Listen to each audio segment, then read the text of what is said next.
The air inside the first-class cabin of Ascend Air Flight 715 from New York to London was thick with the unspoken hierarchy of privilege.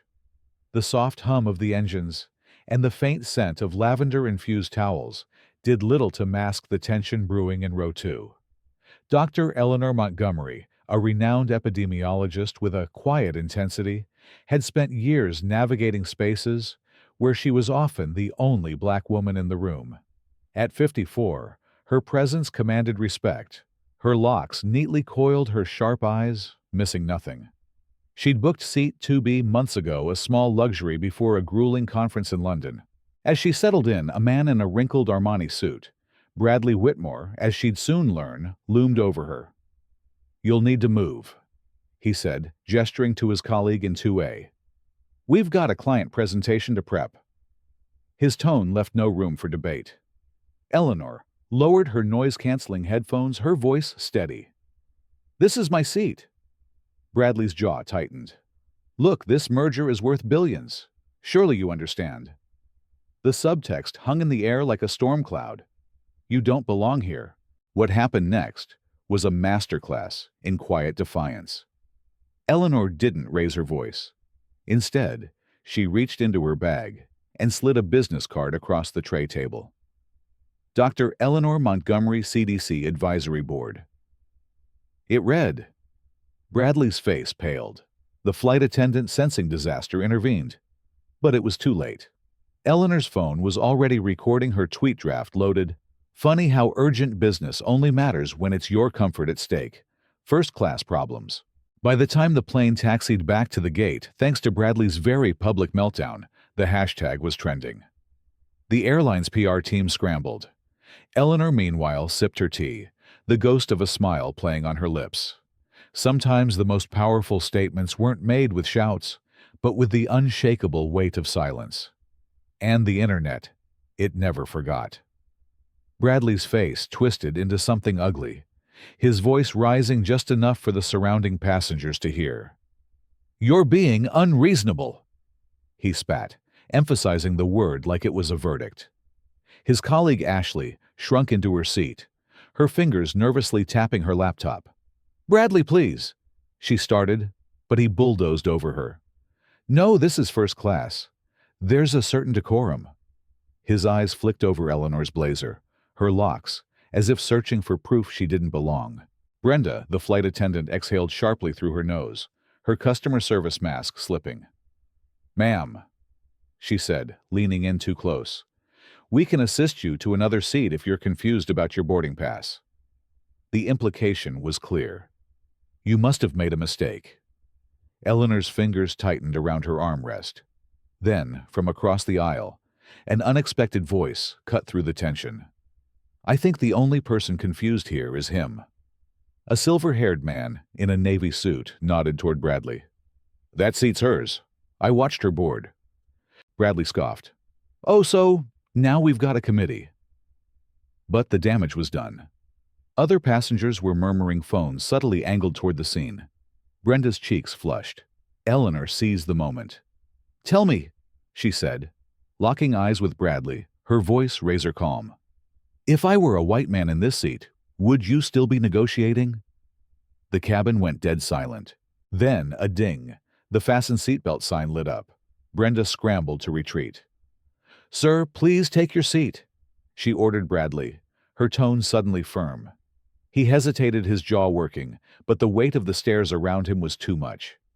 As he stormed back to 3C, Ashley mouthed, "I'm sorry," to Eleanor, her eyes glistening. Eleanor turned back to the window, her reflection a portrait of quiet victory. But beneath the calm, her pulse roared. She knew this wasn't over. Somewhere in the cabin, a phone camera had captured it all. And the internet. It loved a villain in a wrinkled suit. Captain Miller's entrance was calculated boots, heavy chin, raised the kind of performative authority meant to intimidate. He scanned the cabin before zeroing in on Eleanor, his gaze lingering just a second too long on her locks. "Ma'am," he said, voice booming, "I understand you're refusing to comply with crew instructions." Behind him, Jeffrey crossed his arms, the ghost of a smirk on his lips. Eleanor didn't flinch. "Captain," she replied, matching his volume but not his tone. "I'm refusing to surrender the seat I paid for because a man in a wrinkled suit demanded it." A ripple went through the cabin. Someone in the back row snorted. Miller's jaw twitched. "This isn't a debate," he said. "Final warning move, or we'll have you escorted off." Then came the twist. From the galley, a young flight attendant. Lena, her tag red, stepped forward, her hands shaking. "Captain," she interjected, voice barely above a whisper. I think there's been a misunderstanding." Brenda shot her a venomous look, but Lena pressed on. "The gentleman in 3C never asked her to switch. He ordered her. And Dr. Montgomery's ticket clearly shows—" "Enough," Miller snapped. But the damage was done. Passengers were murmuring, phones now openly recording. A businessman near the front stood abruptly. "For God's sake, just look at her boarding pass," he said, tossing his drink napkin onto the aisle floor in disgust. "This is embarrassing." Miller's face darkened. He snatched Eleanor's ticket from Jeffrey, scanned it, then froze. His eyes darted to Bradley, now slouched in his middle seat like a petulant child. The captain's next words came out strained. "Dr. Montgomery, you're in the system as a platinum member." The title hung in the air like an indictment. Eleanor tilted her head. "I am, and, as such, I'm quite familiar with Ascend Air's contract of carriage. Section 12C. Passengers shall not be involuntarily relocated without explicit operational necessity." She let the words sink in before adding, "Would you like me to recite the FAA regulation that also covers this?" The cabin erupted. A woman 2 rows back clapped. Miller's posture deflated. He turned to Bradley, his voice a low growl. "Sir, apologize to the doctor." Bradley's face went purple. "You're joking? Do it," Miller hissed, "or you'll be the one deplaning." The silence that followed was thicker than the clouds outside. Eleanor didn't smile. She simply reached for her headphones. The message clear. This battle's over. But the war, it's just begun. Captain Miller's declaration hung in the air like a blade. Eleanor felt the weight of every stare in the cabin, some curious, some pitying, a few smug. Then from the back of first class, a sharp metallic click cut through the tension. A man in his 60s, his military haircut giving him away before the USMC tattoo on his wrist, snapped his phone shut. "Captain," he said, standing slowly, "I've just recorded the last 4 minutes of this farce, including your crew lying to your face." Miller's head whipped around. The Marine continued, voice gravelly with disapproval. "I flew choppers in Nam. Know what we called officers who abused their authority, hazardous cargo." The cabin erupted in murmurs. A flight attendant near the galley dropped a glass. Eleanor seized the moment. "Captain," she said, pulling a leather portfolio from her bag. "Since you're so concerned about federal regulations." She flipped it open to reveal an official-looking document with a gold seal. "My testimony before the Senate Subcommittee on Aviation Safety is public record. Page 42, subsection D. Unlawful removal of passengers constitutes a violation of 14 CFR Part 250. She paused, letting the legalese sink in. "Shall I read the penalty clause?" Miller's face went ashen. Brenda gasped audibly. But the real twist came when the cockpit door creaked open. First Officer Reynolds, a woman with auburn hair pulled into a tight bun, stepped out. "Captain," she said, voice crisp. "HQ's on the radio. They've got questions about why we're delaying departure over a seating issue." Her emphasis on the last 2 words dripped with irony. The cabin erupted. A teenager in 4F started live streaming. Bradley Sterling suddenly found his shoes fascinating. Miller's shoulders slumped. He turned to Eleanor, his voice barely above a growl. "Dr. Montgomery, my apologies." The words tasted like acid. Eleanor didn't smile. She simply smoothed her skirt and sat back down. "Thank you, Captain. Now, if you'll excuse me." She adjusted her headphones with deliberate slowness. "I'd like to enjoy the flight I paid for." As the crew scattered like roaches in light, One thought burned in Eleanor's mind. They'll remember this. Not just the passengers, not just Ascend Air, but every black woman who'd ever been told to shrink herself. And that was worth more than any first-class seat. The aisle felt like a gauntlet. Eleanor moved with deliberate grace, her chin lifted, her shoulders squared each step, a quiet rebellion against the spectacle they'd forced her into. Then, halfway to the exit, a child's voice pierced the silence. "Mommy, why is that lady getting kicked off?" A hush fell. The mother, flustered, whispered something about rules. But the damage was done. The question hung in the air like an indictment. Then came the twist. A flight attendant, not Brenda, but the young one who'd spoken up earlier, stepped into the aisle, blocking the security officers. "Wait," Lena said, her voice trembling but firm. She held out a phone. "HQ just sent this." The screen displayed a breaking news alert. Ascend Air stock plummets 8% after viral video of first-class confrontation. Below it, a tweet from a senator, investigating reports of racial bias on Flight 715. FAA will not tolerate this abuse of authority. Captain Miller's radio crackled to life. "Miller, stand down." The voice from the cockpit was icy. "CEO's on the line. He wants her back in that seat now." Bradley Sterling's smirk vanished. Brenda's hands flew to her mouth. The cabin erupted not in whispers this time, but in outright cheers. The Marine who'd recorded the incident stood clapping slowly. "Told you they'd fold," he muttered. Eleanor didn't move. She turned to the security officers. "Gentlemen," she said, "I believe your services are no longer required." They hesitated, then stepped back, their faces reddening. Miller rushed forward, his earlier bravado replaced by panicked deference. "Dr. Montgomery, please, let's discuss this." "No." Eleanor cut him off with a raised hand. "You don't get to discuss dignity. You forfeited that right." She looked past him to Ashley, who was now openly crying. "But she does." She extended her hand toward the young woman. "Seat 2A is yours if you want it. I think you've earned an upgrade from this company." As Ashley, stunned, took her hand, the cabin erupted in applause. Eleanor didn't smile. She simply walked back to her seat, the message clear. "You tried to break me. Instead, you broke your own system." And as the captain slunk to the cockpit, his career in flames, one truth became undeniable. The quietest person in the room had just rewritten the rules. The silence on the line lasted just a beat too long. Then, Marcus Thorne's voice came through sharp as a blade. "Define the breach." Eleanor watched through the glass as Flight 715's engines whined to life. "Unauthorized removal of a passenger under false pretenses." She said her words precise. "Captain invoked FAA regs as cover for racial bias." And Marcus, she paused, letting the next words land like stones. "He's got an unsecured laptop in the cockpit. Saw it through the window." A sharp intake of breath. That last detail was her masterstroke, an FAA violation no airline could spin. 30 seconds later, the jet bridge lights flickered red. A deafening alarm blared as the gate agent's console lit up with emergency alerts. The security officers' radios erupted in static. "All ground personnel, hold departure of Ascend 715. I repeat, hold departure." Inside the plane, chaos erupted.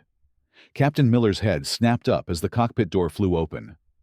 First Officer Reynolds stood pale-faced, holding out a radio.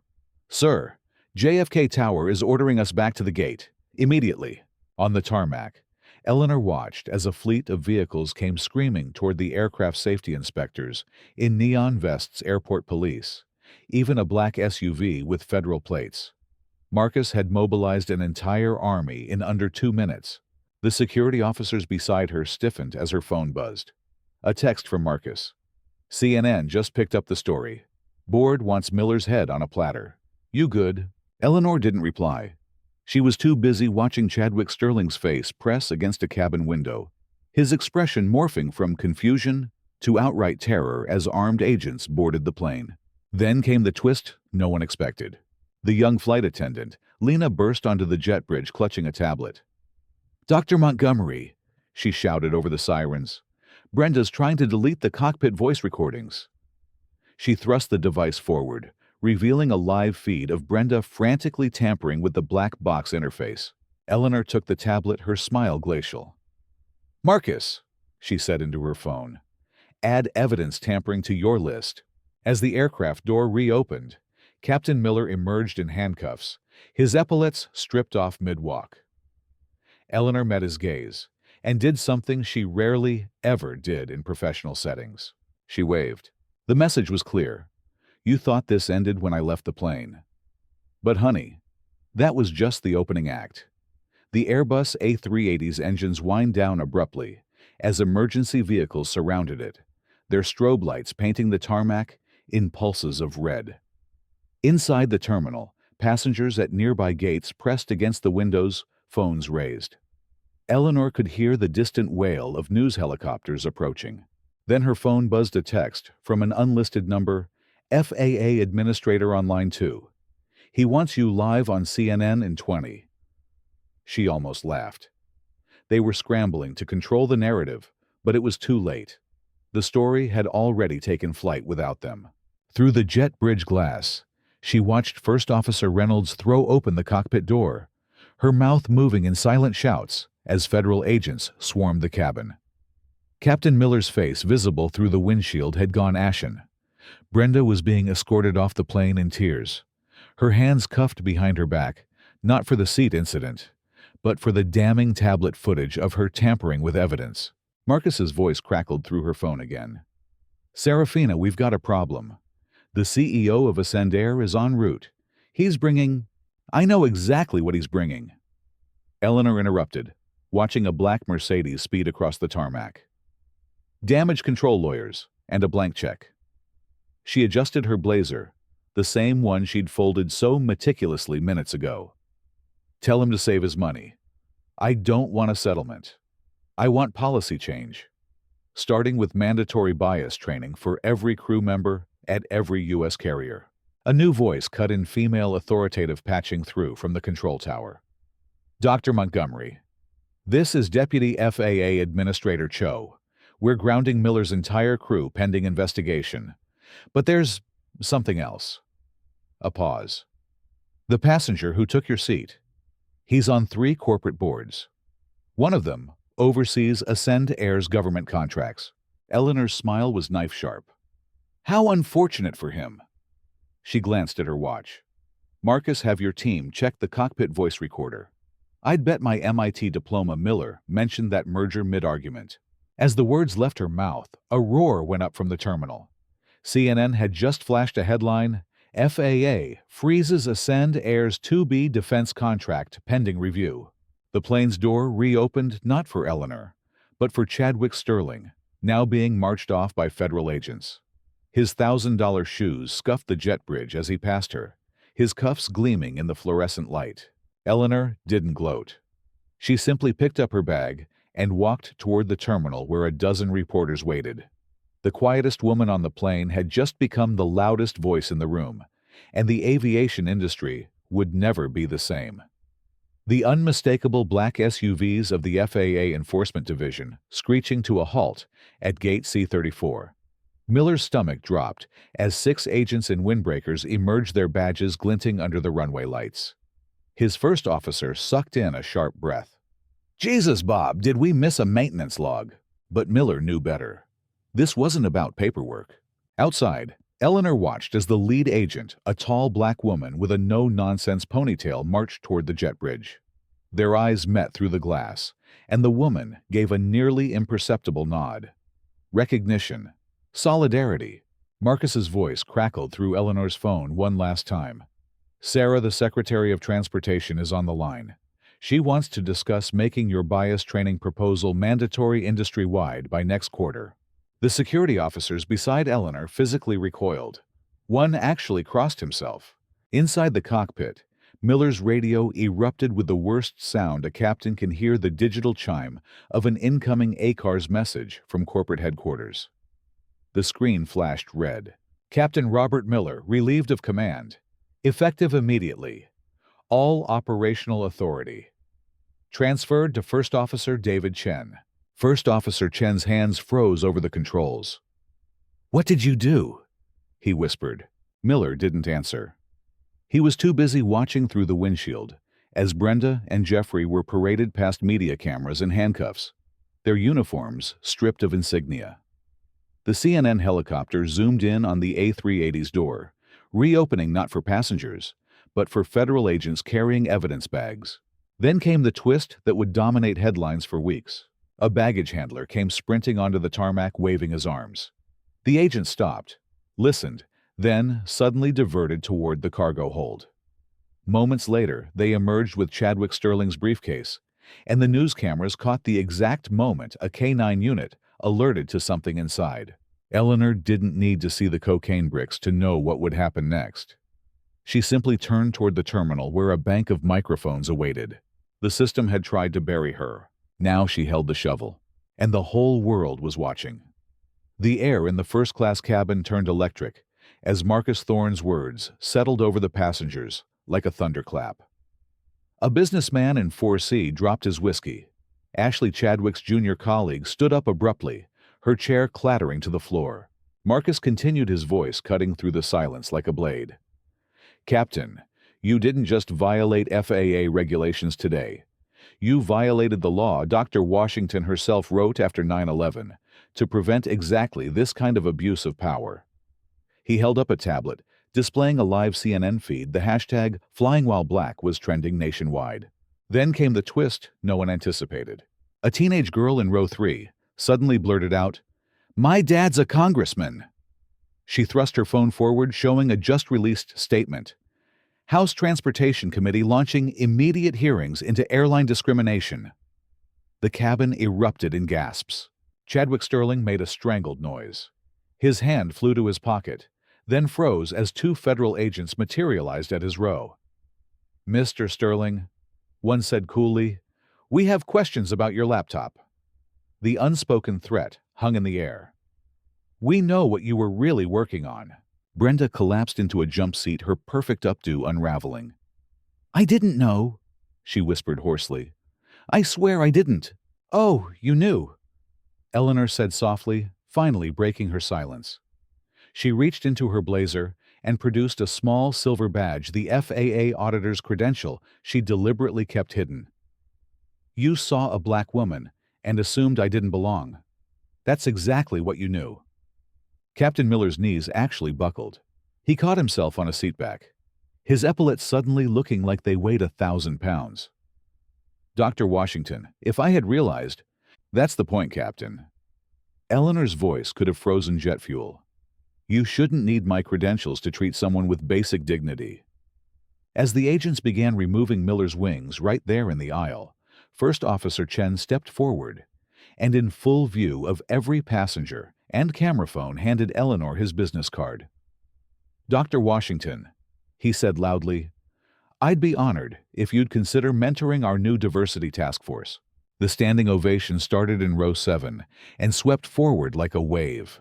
By the time it reached first class, even the stone-faced agents were clapping. Eleanor didn't smile. She simply took her seat to be window and fastened her seatbelt with an audible click. The message was clear. This isn't over. But it is my flight now.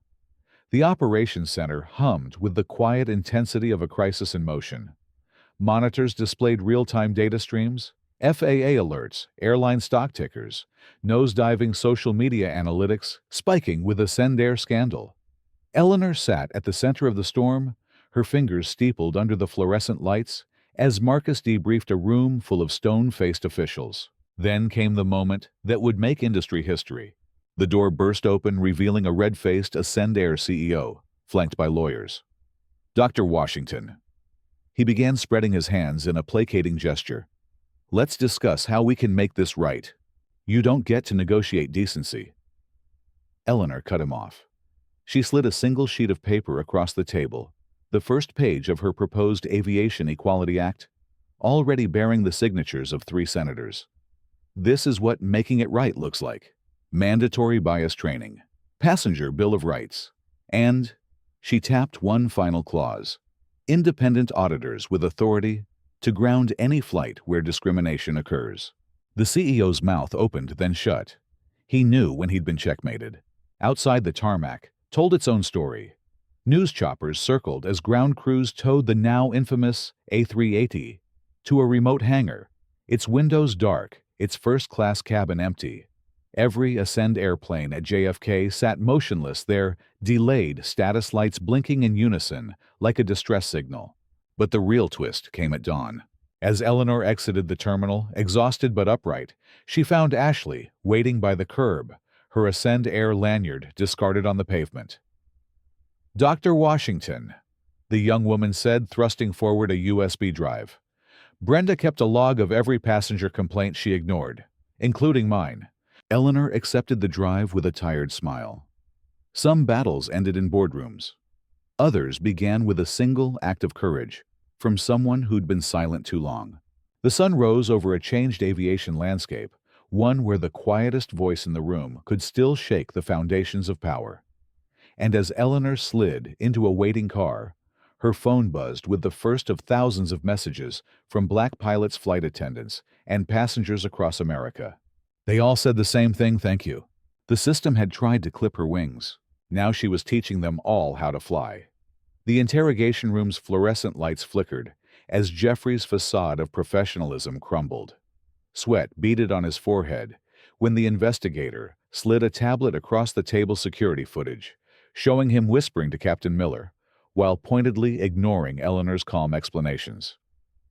"You didn't just back your crew," the investigator said. "You orchestrated this." Down the hall, Chadwick Sterling's interrogation took a dramatic turn. His lawyer nearly choked when FAA agents presented evidence from his confiscated laptop, not just merger documents, but dozens of racist emails mocking diversity initiatives. "Mr. Sterling," the lead agent said, "did you know Ascend Air's government contracts require full EEO compliance?" Chadwick's tan turned sickly yellow. But the real reckoning happened in Captain Miller's interview. The once arrogant pilot sat slumped in his chair as investigators played cockpit audio recordings. His own voice boomed through the speakers. "Just get the black lady off my plane before we miss our slot." A rookie cop dropping his coffee cup was the only sound in the stunned silence. Eleanor, reviewing the evidence in her office, finally allowed herself one small, weary smile when Marcus entered with a printout. "Ascend's board, just emergency voted," he said. "New policy effective immediately. Any passenger removed for disruptive behavior gets automatic review by corporate legal with video verification." Outside, dawn painted the runway in pale gold. The grounded A380 loomed like a ghost ship, its first-class cabin empty, but for a single forgotten pearl earring glinting in seat 2B. Somewhere over the Atlantic, another Ascend Air flight received an unprecedented in-flight announcement. "Ladies and gentlemen, this is your captain speaking. We've been instructed to share Ascend Air's new commitment to passenger dignity, written by Dr. Eleanor Montgomery. Please take a moment to review the card in your seat back." In row 32, a young black girl tugged her mother's sleeve. "Mommy," she whispered, "the lady on the card looks like us." The mother's eyes filled as she read the title, "Your Rights at 30,000 feet." High above the clouds, change was finally cruising at full altitude. The boardroom screens flashed red with stock prices in freefall as Ascend Air's CEO, Richard Branson, watched $2.3 billion evaporate in 17 minutes. A junior executive timidly slid a tablet across the mahogany table live footage of protesters outside their headquarters, holding signs reading, "First-class racism," and "Boycott Ascend." Then the hammer dropped.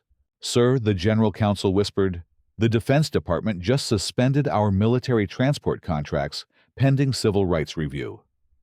Branson's hands shook as he scrawled signatures across 3 resignation letters, Brenda's, Jeffrey's, and his own. But the real devastation unfolded in silence. At gate C-34, a janitor hosed down the jet bridge where Eleanor had walked off hours earlier. The water swirled around a single discarded item, Chadwick Sterling's Platinum Ascend Air membership card, snapped cleanly in half. Meanwhile, in a quiet corner of the operations center, Eleanor finally allowed herself to exhale. Marcus handed her a steaming cup of tea.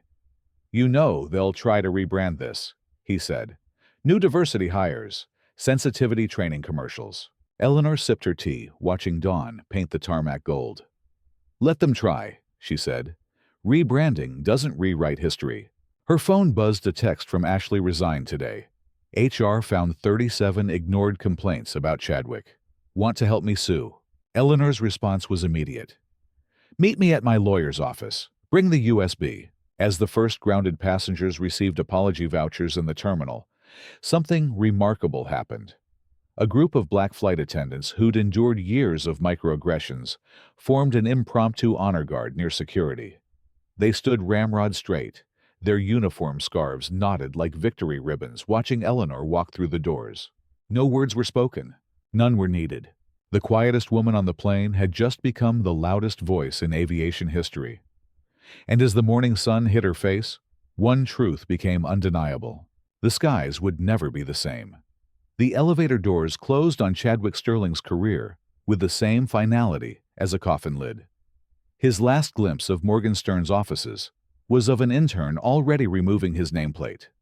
By the time he reached the lobby, his LinkedIn profile had been scrubbed from the company page, as if he'd never existed. But the true masterpiece of karma was still unfolding.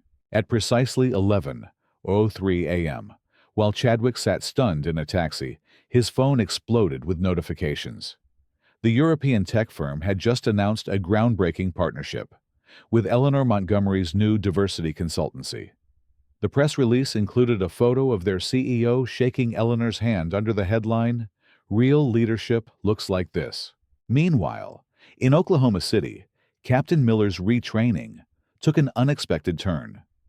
His instructor, the 28-year-old psychologist, turned out to be the daughter of a flight attendant Miller had once dismissed as too emotional during a safety briefing. Now she held his career in her hands, her evaluation pen hovering over the line that read, "Demonstrates capacity for growth." Back at JFK, the airport buzzed with change. Ascend Air's redesigned uniforms debuted in navy blue instead of their signature red to better hide the egg on our faces, one gate agent joked. Every ticket counter now displayed Eleanor's passenger bill of rights in 12-point font. But the most telling transformation happened in the unlikeliest place, Seat 2B, on the newly recertified Flight 715 to London. As the aircraft pushed back, a young black girl no more than 8 bounced excitedly in the first-class seat her parents had saved 2 years to afford. She held a worn copy of Eleanor's book, Unbuckled the Fight for Fair Skies, against her chest like a shield. The flight attendant serving champagne did a double take. "You know," she said softly, kneeling to the girl's level. "The woman who wrote that book once sat right where you are." The girl's eyes widened. "Did they try to make her move too?" The entire cabin fell silent. 30,000 feet below, Chadwick Sterling scrolled through Indeed.com in his empty apartment. Captain Miller tended the vegetable garden his therapist recommended.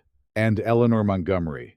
She was already drafting legislation to extend her protections to trains, buses, and every other mode of public transit, because the fight for dignity didn't end at cruising altitude. The system had tried to bury them all. Now they were the seeds of change. The screen fades to black as the final shot lingers on Eleanor Montgomery's business card, now framed in the Smithsonian's National Air and Space Museum, beside a photo of her shaking hands with the first black female commercial airline pilot she helped train. The caption reads simply, "Changed the skies forever." So what's the real lesson? It's that respect isn't given with a title or a first-class ticket.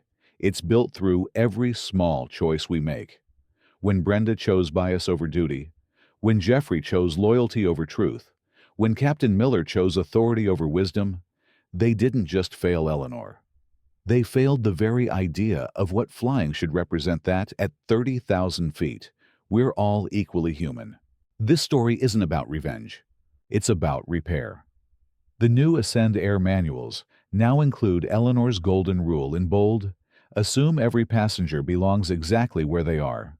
Flight 715 Seat 2B has been retired as a national landmark reserved only for aviation students learning the cost of prejudice. The world needs more Serafinas. And they're already here. In the whistleblower flight attendant who recorded Chadwick's meltdown. In the Marine who stood when others stayed seated. In Ashley who turned trauma into triumph from her corner office. Most of all in you, the viewer hitting share right now, because justice only flies when we all fuel it.